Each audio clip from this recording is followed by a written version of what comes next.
رسول اللہ صلی اللہ علیہ وسلم نے فرمائی وَلْيَسْعَ بَيْتُ، بھائی تمہارے لیے تو تمہارا گھر کافی. سبحان اللہ. بغیر حاجت کے، بغیر ضرورت کے، فتنے کے اس دور میں نکلنا نقصان سے خالی کوئی نہیں، نقصان سے خالی کوئی نہیں. یہ کتنی بڑی بات فرمائی. اور ساتھ ایک سبق بھی دیا کہ سڑکیں، روڈ، ادارے، تعلیمی ادارے، بازار، تجارت کے ادارے، کارخانے، ان ساری گندگیوں سے تمہارے لیے دامن بچانا اور ان ساری گندگیوں کو ختم کرنا تمہارے بس میں نہیں. لیکن یہ چیز تو تمہارے بس میں ہے کہ اپنا گھر تو ٹھیک کر لو، اور یہ بھی تمہارے اختیار میں ہے، بغیر نکلنے کی ضرورت بھی کوئی نہیں. یہ تو کر سکتے ہو. اور گھر سے تو معاشرہ بنتا ہے، سوسائٹی کس سے بنتی ہے؟ گھر ہی تو سوسائٹی کی پہلی اکائی ہے. ہر ایک گھر ٹھیک کر لے تو گلی ٹھیک ہو جائے گی، محلہ ٹھیک ہو جائے گا.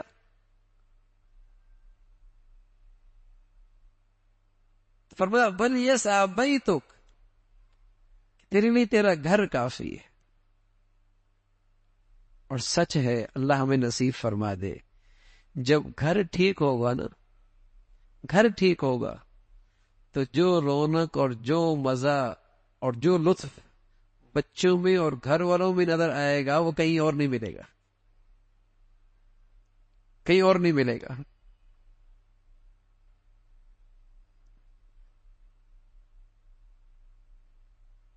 تفریح کس کا نام ہے؟ دل کا خوش ہونا نا. سبحان اللہ. اولاد، گھر والوں، جب وہ محبتوں کی خوشبو ہوگی تو دل اس سے بڑا خوش ہوتا. لیکن یہ دین سے ہے، بے دینی سے نہیں. یہ نیکی سے ہے، گناہ سے نہیں. یہ نیکی سے ہے، گناہ سے نہیں. وَلْيَسْعَ بَيْتُكَ، فرمایا اپنا گھر ایسا بناؤ کہ کم از کم وہاں تو تمہارا دین محفوظ ہو جائے، اور بغیر ضرورت کے وہاں سے نکلنے کی ضرورت کوئی نہیں.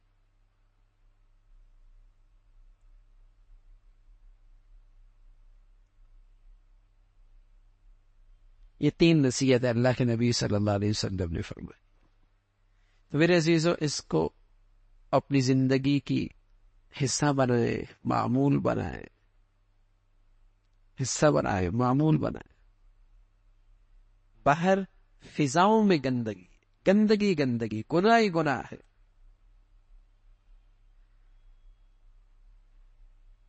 اپنے گھروں کا ماحول مبارک بنایا جائے، اپنی خطاؤں پہ رویا جائے، اور اپنی زبان کو قابو میں رکھا جائے.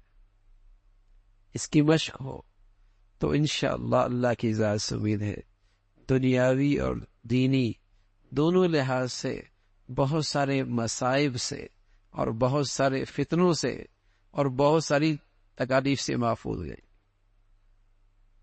یہ اللہ کے نبی صلی اللہ علیہ وسلم کی ایسی نصیحت. اللہ بھائی مجھے بھی اور آپ کو بھی جو کچھ کہا سنا عمل کی توفیق نصیب فرما دے. آخر دعوان الحمدللہ رب العالمین.